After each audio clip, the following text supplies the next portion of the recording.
Hey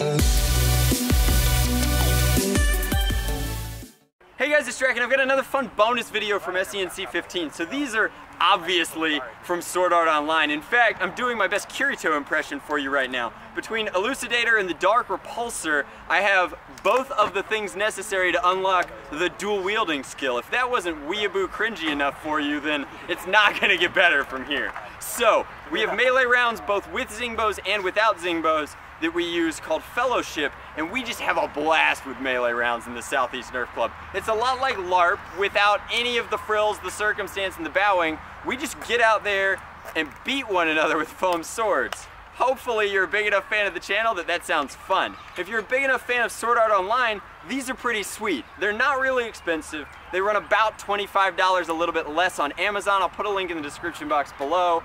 Personally, I think that this one screams Sword Art Online in a way that the others don't. These don't belong to me. They belong to a good friend of mine named Michael, and he's been playing with them for a good half year or so. And so you can see sort of where the failure points are here. So the guards are pretty tough for foam swords this cheap. This one's holding up very well. This one a little bit less so, but not the end of the world because he's still using them and they're still going strong. The blades themselves are cored with what I think is some sort of like Delrin rod, maybe fiberglass, but that seems kind of expensive for these.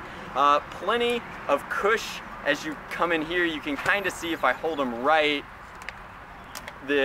there's a lot of give, and the blade itself is actually blunted by not being sharp, as opposed to something like the katanas that I've been goofing off with that I found at Toy Fair. These have a relatively sharp edge and can actually cut into the Nerf swords. These have done no damage to any Nerf swords at any point that I've seen ever. They've done damage to Nerfers who didn't respect the length of them, but other than that, they're pretty solid. You can see that he's had to re-tip them a couple of times, but Michael does a lot of LARP construction stuff. In fact, check in!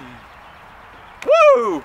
Michael makes giant war hammers with rubber chickens on the end for my fellow Warhost flying chickens. So lots of experience in the LARP world, but I figured I'd make a review on these. If you're a big anime fan, these should be available at conventions for you, and they're crazy cheap. It's way cheaper to get them on Amazon than to pay some dude to buy them off Amazon and bring them to WeeabooCon for you, where he's gonna charge you $40 for them. So they're pretty sweet, they're definitely accurate enough for cosplay, they're not particularly expensive, and if you just want to beat the crap out of your friends with them, they do a pretty good job of doing that in less than lethal and fun fashion. But